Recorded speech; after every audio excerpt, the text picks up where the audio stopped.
Morning dear student. ये question को हम पिछले क्लास में आप लोग को दिए थे। आज हम इसी क्वेश्चन को पहले सॉल्व करेंगे। ये क्वेश्चन कह रहा है the spectral distribution of electric field due to the charge A B is shown in figure. A और बी दो पॉइंट है, देख रहे हैं आप लोग फिगर में। So in figure which one of the following statement is correct. कौन इसमें से सही स्टेटमेंट है ये आपको बताना है। अब आपको हम पढ़ा चुके हैं कि यहाँ पे जब भी ऐसा क्वेश्चन हो तो हम लोग सबसे पहला काम करते क्या है, डिस्ट्रीब्यूशन ऑफ चार्ज के आधार पे कहते हैं कि किसका मैग्नीट्यूड बड़ा होगा और किसका छोटा होगा। तो देखिए ध्यान से, जब हम बात करेंगे इसमें ए, तो ए से इलेक्ट्रिक लाइन्स ऑफ फोर्स निकल रहा, तो जहाँ से इलेक्ट्रिक लाइन्स ऑफ फोर्स निकलता है उसका नेचर हम लोग क्या मानते हैं, पॉजिटिव, और जहाँ इंड होता है उसका नेचर क्या मानते हैं हम लोग, नेगेटिव। तो यहाँ से ए से निकल रहा है और बी पे जाके इंड हो रहा है, इसलिए ए का नेचर कैसा होगा, पॉजिटिव। ए का नेचर कोई पूछेगा तो कहिएगा पॉजिटिव, और बी का नेचर कैसा होगा, निगेटिव। क्योंकि ए से निकल रहा है और बी पे जाके इंड हो रहा है, इसीलिए ए का नेचर पॉजिटिव होगा और बी का नेचर निगेटिव होगा। पहला पॉइंट क्लियर हो गया कि नेचर ए का पॉजिटिव होगा और नेचर बी का क्या होगा, निगेटिव। दूसरा चीज है, जिससे जितना ज़्यादा इलेक्ट्रिक लाइन्स निकलते हैं उसका मैग्नीट्यूड उतना ही ज़्यादा होता है। और आप देख रहे हैं इस फिगर में ए से ज़्यादा इलेक्ट्रिक लाइन्स निकल रहा है। ए से कितना जा रहा है, 1 2 3 6 और 6 दूना 12, लेकिन इस पे पहुंच रहा है आपको 6 और 4 10। तो ए से ज़्यादा निकल रहा है और बी पे कम पहुंच रहा है, इसलिए ए का मैग्नीट्यूड ज़्यादा होगा किसके रिस्पेक्ट में, बी के रिस्पेक्ट में। तो यहाँ पे देखिए सबसे पहले कौन ऐसा ऑप्शन है जहाँ पे ए का वैल्यू प्लस और बी का वैल्यू माइनस दिया है। तो दो ऐसा ऑप्शन है ए और बी जिसमें ए का वैल्यू, तो यहाँ तो सिर्फ ए ही दिया है, ए का वैल्यू प्लस है और बी का वैल्यू माइनस है। लेकिन यहाँ पे ए से ज़्यादा लाइन निकल रहा है, इसलिए इसका मैग्नीट्यूड हमेशा क्या होगा, ज़्यादा होगा किसके रिस्पेक्ट में, बी के रिस्पेक्ट में। क्लियर हो गया सभी को।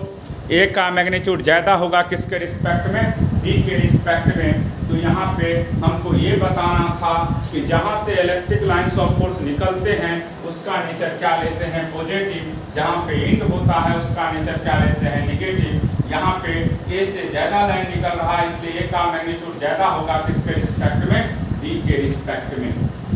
अब देखिए हम वैसे पिछले दिन ही बोल दिए थे कि इलेक्ट्रिक डायपोल का भी बात करेंगे, लेकिन दुर्भाग्य से हम पिछले क्लास में नहीं पढ़ा पाए थे। किसी वजह से मान लेते हम तो पढ़ा रहे थे, लेकिन बीच में ही वीडियो बनना बंद हो गया था, इसी वजह से नहीं पढ़ा पाए। आज हम आप लोग को इलेक्ट्रिक डायपोल के विषय में अभी पढ़ाएंगे। सबसे पहले इलेक्ट्रिक डायपोल है क्या, इसको समझना होगा आप लोग को। हेडिंग देंगे सभी लोग, इलेक्ट्रिक डायपोल। देखिए बात कर रहे हैं इलेक्ट्रिक डायपोल का। इलेक्ट्रिक डायपोल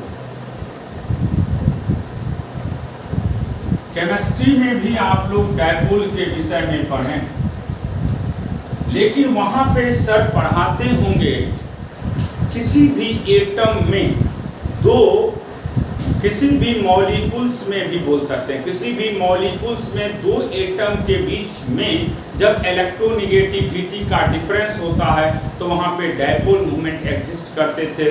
ये आपको केमिस्ट्री का पॉइंट है। लेकिन फिजिक्स में जब हम इलेक्ट्रिक डायपोल की बात करते हैं तो ध्यान में रखिएगा, इसके लिए आपको दो चार्ज लेना होगा, दोनों का मैग्नीट्यूड सेम होना चाहिए। पहला काम क्या है, इसके लिए कितने चार्ज होना चाहिए, दो चार्ज, और दोनों का मैग्नीट्यूड क्या होना चाहिए, सेम। मैग्नीट्यूड सेम होगा लेकिन डायरेक्शन क्या होना चाहिए, अपोजिट। एक प्लस है तो दूसरा माइनस, एक प्लस है तो दूसरा माइनस, एक प्लस है तो दूसरा माइनस, और दोनों के बीच का डिस्टेंस क्या होना चाहिए, स्मॉल होना चाहिए। दोनों के बीच का डिस्टेंस क्या होना चाहिए, स्मॉल होना चाहिए। तब वहाँ पे इलेक्ट्रिक डायपोल एग्जिस्ट एग्जिस्ट करता है। कोई पूछेगा सबसे पहले कि इलेक्ट्रिक डायपोल कब एग्जिस्ट करेगा, तो आप जवाब दीजिएगा कि इलेक्ट्रिक डायपोल को एग्जिस्ट होने के लिए नेसेसरी कंडीशन है कि दो चार्ज चाहिए, दोनों का मैग्नीट्यूड सेम होना चाहिए, लेकिन डायरेक्शन एक दूसरे से अपोजिट होना चाहिए और दोनों के बीच का सेपरेशन बहुत ही कम होना चाहिए। इसका मतलब है कि जहाँ पे इलेक्ट्रिक डायपोल एग्जिस्ट करेगा वहाँ पे नेट चार्ज का वैल्यू हमेशा क्या होगा, 0 होगा। तो अब देखिए इसका डेफिनेशन लिख रहे हैं।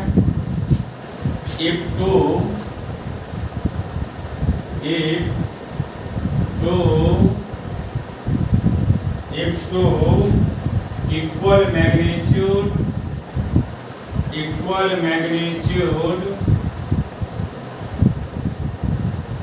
if two equal magnitude of charge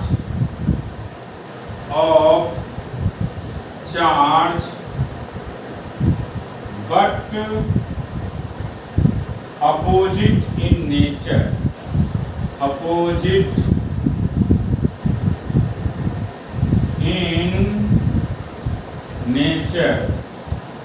opposite in nature, are separated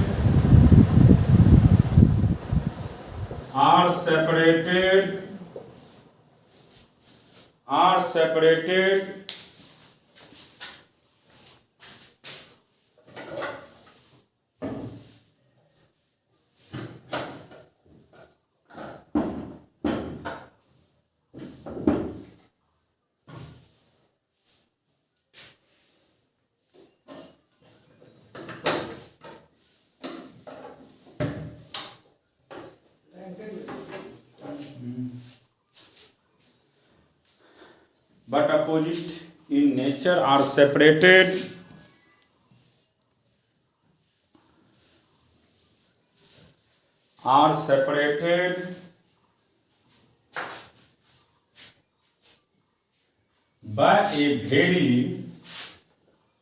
by a very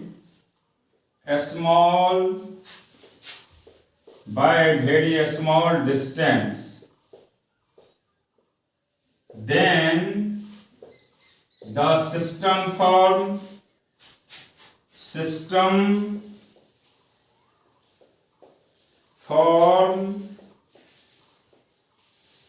is known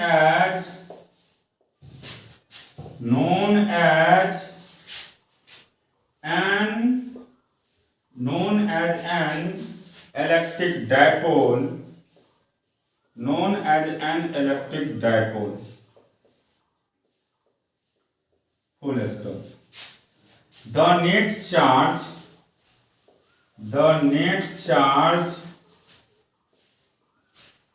on the dipole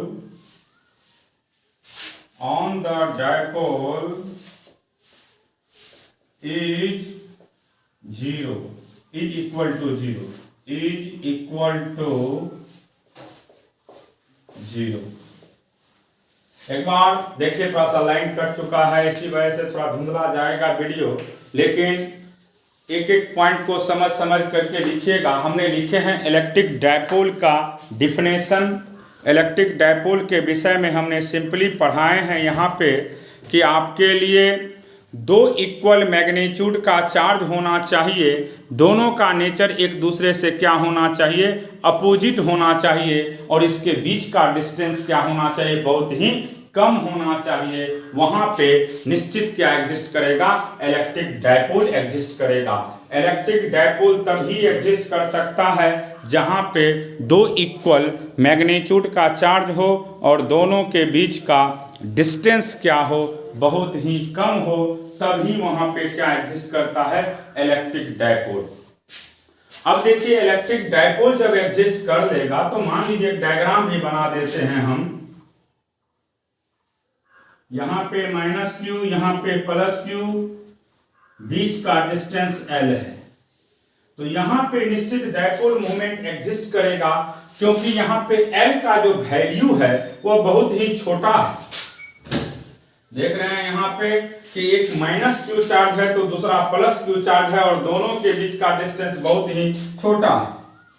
यहाँ पे आप ये भी याद रखिएगा कि नेट चार्ज का वैल्यू क्या होता है, हमेशा जीरो होता है। क्यों नेट का वैल्यू क्या होता है, जीरो होता है। तो डायपोल मूवमेंट जहां कहीं भी एग्जिस्ट करेगा वहां पे नेट चार्ज का वैल्यू हमेशा क्या होगा, जीरो होगा। इस चीज को भी आप ध्यान में रखेंगे।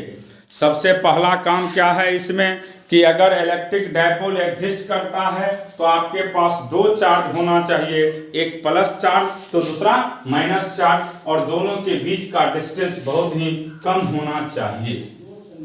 अब देखिए इसके बाद हम लोग बात करते हैं नेक्स्ट कॉन्सेप्ट के विषय में, बढ़ते हैं आगे, इलेक्ट्रिक डायपोल मूवमेंट। अब देखिए इलेक्ट्रिक डायपोल मूवमेंट कहते किसको हैं, ये कैसे एग्जिस्ट करता है, इस सब के विषय में अभी हम आप लोग को बताएंगे। तो हेडिंग दीजिएगा सभी लोग, समझ समझ करके सुन सुन के लिखना है। Electric dipole movement vector, electric dipole movement vector की बात कर रहे हैं। Electric dipole movement, electric dipole movement vector, इसको हम लोग P से रिप्रेजेंट करते हैं। इलेक्ट्रिक डायपोल मूवमेंट वेक्टर को किससे रिप्रेजेंट करते हैं, P से। अब देखिए इलेक्ट्रिक डायपोल मूवमेंट वेक्टर की बात कर रहे हैं तो इलेक्ट्रिक डायपोल मूवमेंट वेक्टर के लिए क्या क्या होना चाहिए इसको अच्छा से समझना होगा।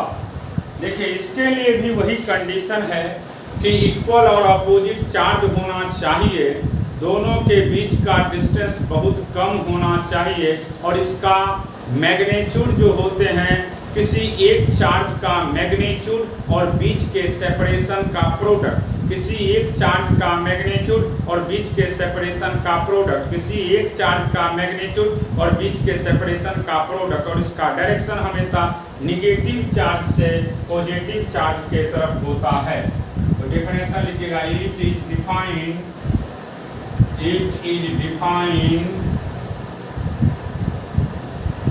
as it is defined as a vector,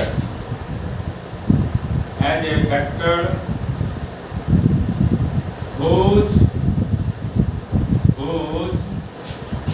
magnitude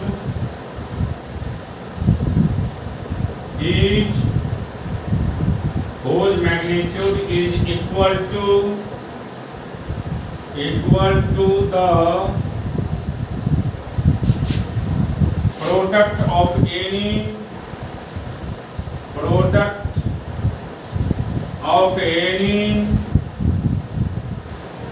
one charge, product of any one charge and distance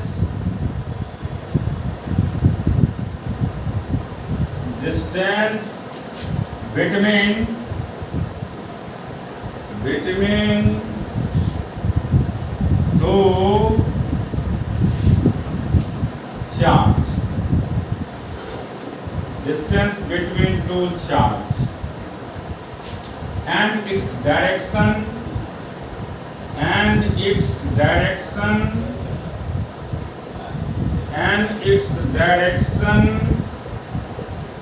is always negative to positive charge,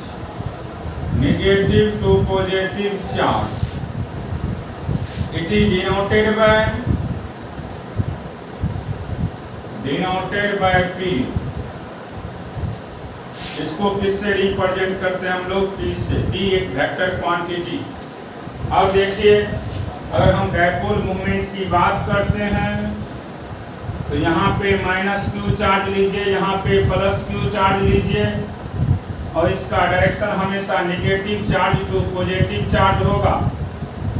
negative से पॉजिटिव के तरफ, और इसका वैल्यू होता है चार्ज इंटू बीच का सेपरेशन, चार्ज इंटू बीच का सेपरेशन, चार्ज इंटू बीच का सेपरेशन, चार्ज इंटू बीच का सेपरेशन। सिंपली याद रखिएगा कि इसको हम तब डिफाइन करते हैं जब हमारे पास दो इक्वल और अपोजिट चार्ज होता है और दोनों के बीच का डिस्टेंस बहुत ही छोटा होता है, और इसमें इसका जो मैग्नीट्यूड लिया जाता है product of any one charge, product of any one charge and separation between two charge, product of any one charge and separation between two charge. और इसका डायरेक्शन हमेशा निगेटिव चार्ज से पॉजिटिव चार्ज के तरफ होता है। इसका डायरेक्शन किधर से किधर होता है, negative charge to positive charge. इसका डायरेक्शन हमेशा negative charge to positive charge होता है। तो ये था आपका इलेक्ट्रिक डायपोल मूवमेंट वेक्टर।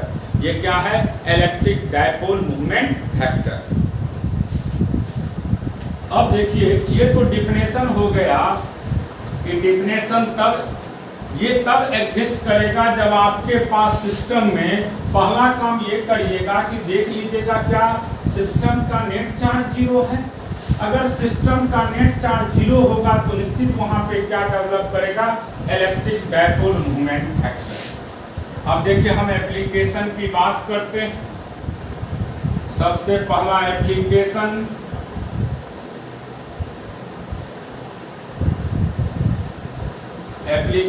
की बात कर रहे हैं। आपको निकालना है यहाँ पे net electric dipole movement, net electric dipole movement vector, यानी P का नेट वैल्यू निकालना, P नेट का वैल्यू निकालना। Net electric dipole movement vector की बात कर रहे हैं। देखिए आपके पास दिया हुआ इस तरीका से, ये इक्विलैटरल ट्रायंगल है, ये इक्विलैटरल ट्रायंगल है। ये कौन सा ट्रायंगल है, इक्विलैटरल ट्रायंगल है। इक्विलैटरल ट्रायंगल है। यहाँ पे +2q चार्ज, यहाँ पे -q चार्ज, यहाँ पे भी -q चार्ज। इक्विलैटरल ट्रायंगल है तो बीच का डिस्टेंस हर एक जगह क्या होगा, सेम होगा। ये भी डिस्टेंस L है, ये भी डिस्टेंस L है, और ये भी डिस्टेंस L ही। अब आपको यहाँ पे नेट इलेक्ट्रिक डायपोल मूवमेंट का वैल्यू को फाइंड करना है। तो पहला चीज ये है कि डायपोल मूवमेंट तब एग्जिस्ट करेगा जब आपके पास नेट चार्ज का वैल्यू जीरो होगा। तो देखिए यहाँ पे +2q, यहाँ पे भी -q, यहाँ पे भी -q। तो सबसे पहला चीज तो आपके दिमाग में ये चलना चाहिए कि क्या Q नेट का वैल्यू जीरो है। अगर Q नेट का वैल्यू जीरो है तो डायपोल मूवमेंट एग्जिस्ट करेगा। देखिए यहाँ पे हम देख रहे हैं तो Q नेट का वैल्यू क्या है आपके पास, जीरो। जैसे ही जीरो हो गया डायपोल मूवमेंट एग्जिस्ट करेगा। Dipole movement is exist.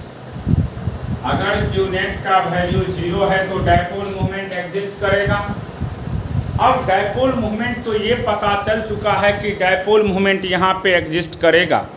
अब दूसरा चीज आपको पेयर बनाना है। पेयर हम कैसे बनाते हैं, तो पेयर बनाने के लिए एक प्लस चार्ज चाहिए तो दूसरा क्या चाहिए, माइनस चार्ज। पहला चीज तो है कि ये डायपोल मूवमेंट एग्जिस्ट करेगा। अब दूसरा चीज है कि अगर एग्जिस्ट करेगा तो इसका डायग्राम कैसे बनेगा। तो देखिए ध्यान से, हम अब डायग्राम बना रहे हैं, सॉल्यूशन कर रहे हैं क्वेश्चन को। यहाँ पे +q है, +2q है तो +q लिख सकते हैं। ये -q है तो ये एक पेयर हो जाएगा, ये भी -q।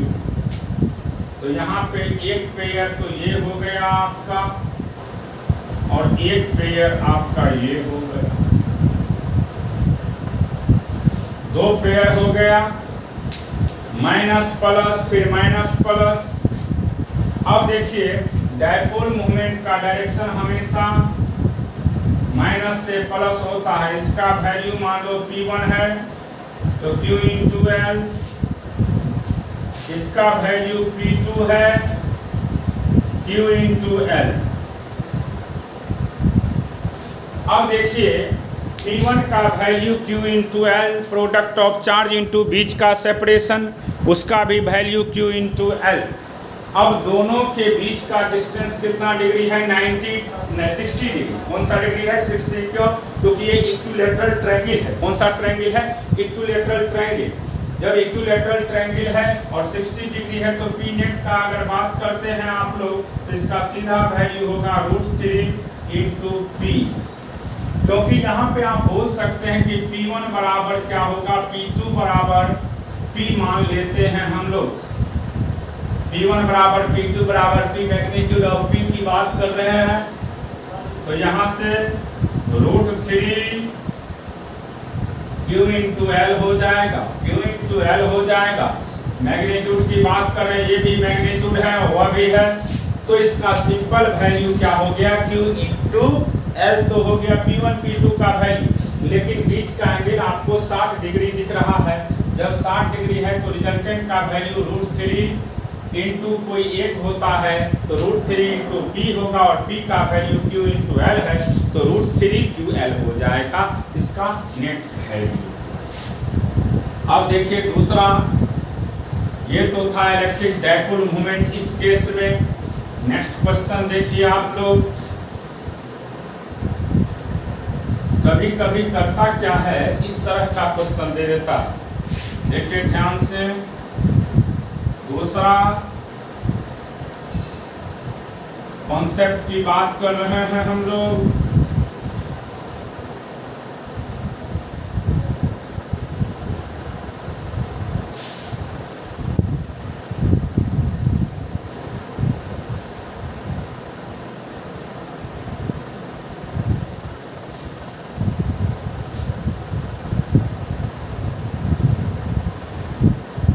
यहाँ पे -Q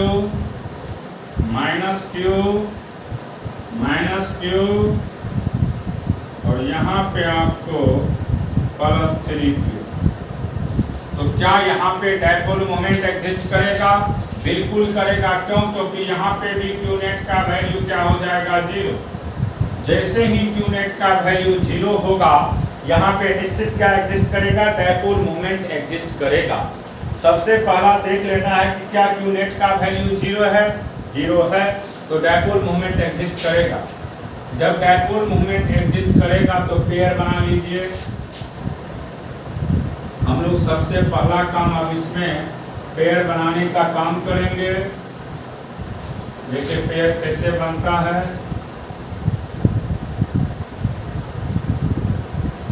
यहाँ पे आपको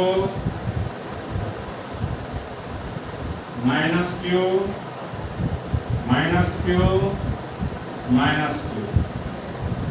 ये Q प्लस Q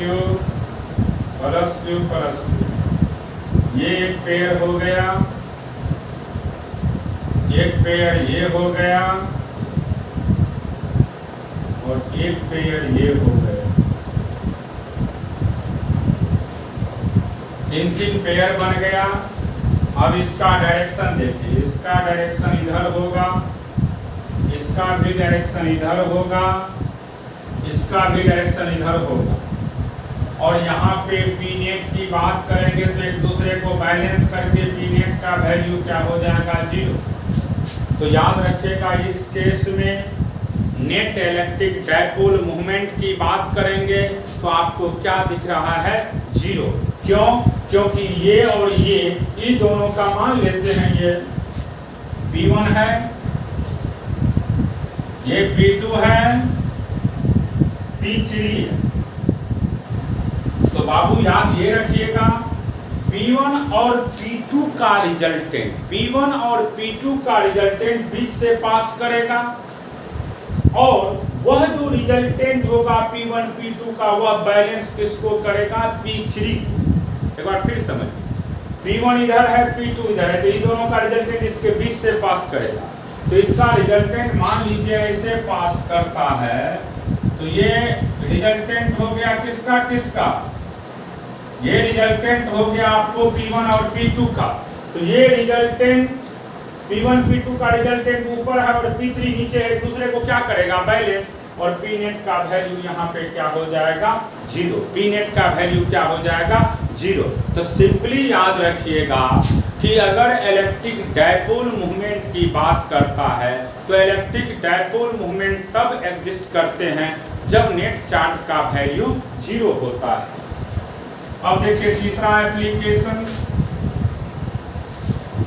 एप्लीकेशन की बात कर रहे हैं, समझिएगा। तीसरा एप्लीकेशन में इस तरह से डायग्राम दे दिया जाए आपको, मान लीजिए ये डायग्राम दिया हुआ है,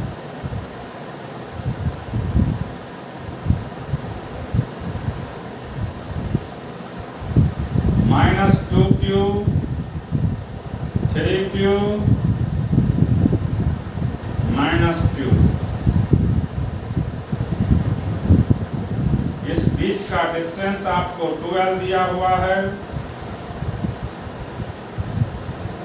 और ये डिस्टेंस आपको L दिया हुआ है।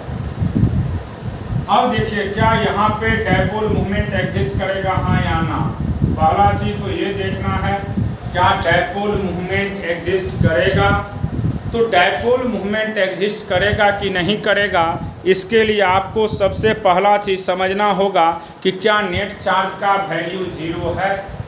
अगर नेट चार्ज 0 है तो डायपोल मूवमेंट एग्जिस्ट करेगा।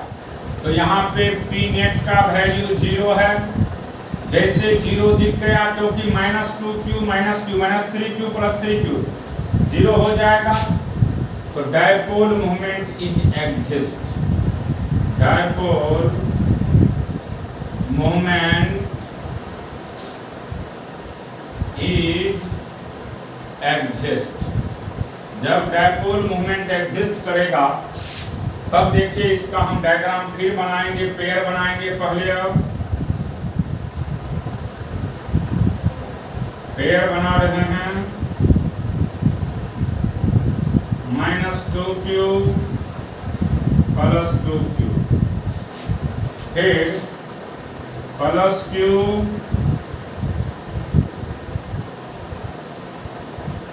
-q। ये दोनों का पेयर एक तरफ और इसका डायरेक्शन इधर हो गया और इसका वैल्यू होगा 2q इंटू बीच का सेपरेशन L है। और देखिए ये दोनों का डिस्टेंस 2L हो गया और इसका डायरेक्शन इधर होगा। P2 का भी वैल्यू 2QL। एक दूसरे को क्या करेगा, ये बैलेंस करेगा। एक नीचे है दूसरा ऊपर है तो एक दूसरे को बैलेंस करेगा, इसलिए यहाँ पे P नेट की बात करिएगा तो क्या हो जाएगा 0। यहाँ पे भी एक दूसरे को बैलेंस कर रहा है, इसलिए P नेट का वैल्यू हमें क्या दिख रहा है 0 दिख रहा है। P नेट का वैल्यू यहाँ पे क्या हो गया आपका 0 हो गया। इस तरह का जब भी क्वेश्चन हो तो आप इसी तरीका से बनाएंगे। सबसे पहले देख लीजिएगा कि क्या P नेट का वैल्यू 0 दिया हुआ है। अगर P नेट का वैल्यू 0 दिया रहेगा तो डायपोल मूवमेंट एग्जिस्ट करेगा। जब डायपोल मूवमेंट एग्जिस्ट करेगा तब डायरेक्ट पेयर बना लीजिएगा, दो चार्ज का पेयर बना करके फिर डायरेक्शन देख लीजिएगा क्या होगा डायरेक्शन, उसके बाद क्वेश्चन को सॉल्व कर दीजिएगा। एक देखिए क्वेश्चन इसी पे 2007 नीट में पूछा है और इधर रिसेंट में भी पूछा। क्वेश्चन क्या है, हम क्वेश्चन को लिख रहे हैं। नीट में पूछा है और आईआईटी में भी पूछा हुआ है, याद नहीं है हमें एग्जैक्ट। देखिए क्वेश्चन क्या है आपके पास,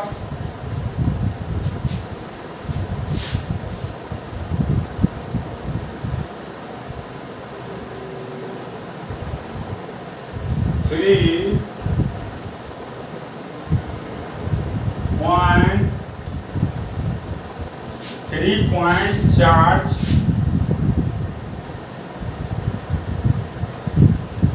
minus q plus 2q and plus q minus 2q and plus q are placed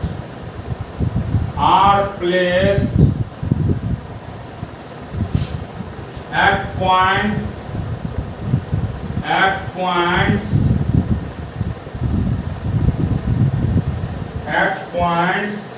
x बराबर 0, x बराबर 0, y बराबर 0 और 1 मिनट, x बराबर 0, थोड़ा क्वेश्चन लिखना पड़ेगा इसमें, x बराबर 0, y बराबर 1 और z बराबर 0 और z बराबर 0, फिर कोमा दे करके x बराबर 0, y बराबर 0 और z बराबर भी 0 एंड x का वैल्यू a, y का वैल्यू 0, z का value 0 respectively.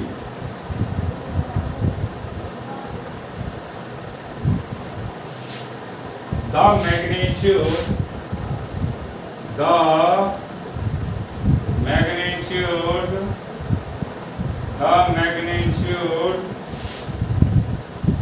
and direction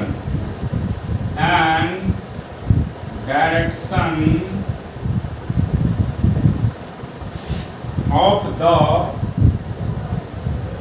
electric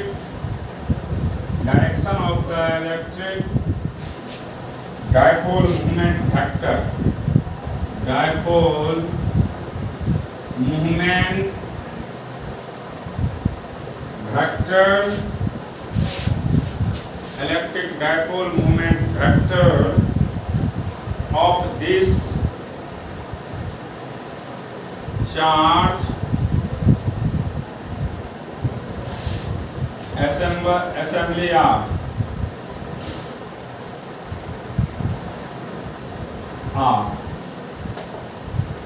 पहला option √2 q into a along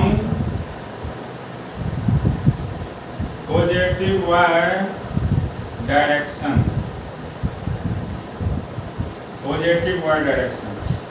b में √2 qa along the line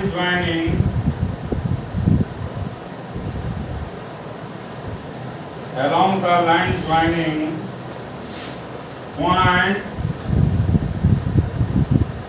x बराबर 0, y बराबर 0, z बराबर 0 and x बराबर a, y बराबर a, z बराबर 0। c में QA along the line joining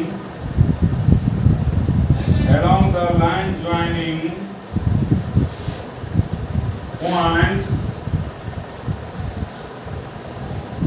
x बराबर 0, y बराबर 0, z बराबर 0 and x बराबर a, y बराबर a, z बराबर 0 और last option √2 q into a along positive x direction. एक बार सभी लोग इस क्वेश्चन को पढ़िए तब इसको हम सॉल्व करेंगे। और एक बार क्वेश्चन को अच्छा से पढ़ लीजिए। क्वेश्चन में क्या दिया हुआ है देखिए, यहाँ पे क्वेश्चन में लिख चुका है, आपके पास दिख रहा होगा आपको कि 3 point charges +q -2q and +q are placed at a point x बराबर 0, y बराबर a, z बराबर 0, x बराबर 0, y बराबर 0, z बराबर 0 एंड x बराबर a, y बराबर 0, z बराबर 0 रिस्पेक्टिवली दिया हुआ है। फिर कह रहा है magnitude and direction of electric dipole moment vector of this charge assemble are. अब देखिए ऑप्शन में सभी का वैल्यू दिया है। √2qa along positive x direction, √2qa along line joining point x बराबर 0, y बराबर 0, z बराबर 0, x बराबर a, y बराबर a, z बराबर 0 qa। अब देखिए सबसे पहले क्वेश्चन में दिया है आपके पास कि 3 को पॉइंट चार्ज है, +q, -2q and +q are placed at point x बराबर 0, y बराबर a, z बराबर 0। अब देखिए सबसे पहले जब भी ऐसा क्वेश्चन है, एक बार आप लोग देख लीजिएगा, नीट 2007 में ये क्वेश्चन पूछा है। सबसे पहला काम ये सब ऑप्शन लिखने के लिए हमने क्वेश्चन को उतारे हैं। अब देखिए इसको कैसे हम आप लोग को डायग्राम के थ्रू समझाएंगे। सबसे पहला x, y, z दिया है, आप भी वही करिए, ध्यान से देखिए। ये y एक्सिस है, x एक्सिस,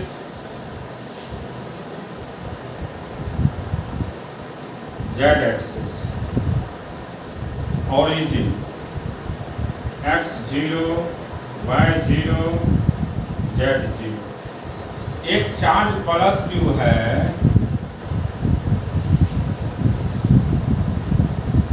+q चार्ज है, x का वैल्यू 0, x0, y का value a, z0। y axis पे सिर्फ y का वैल्यू होता एंड x बराबर 0, y बराबर 0 पे यहाँ पे -2q है। फिर +q जो पॉसिबल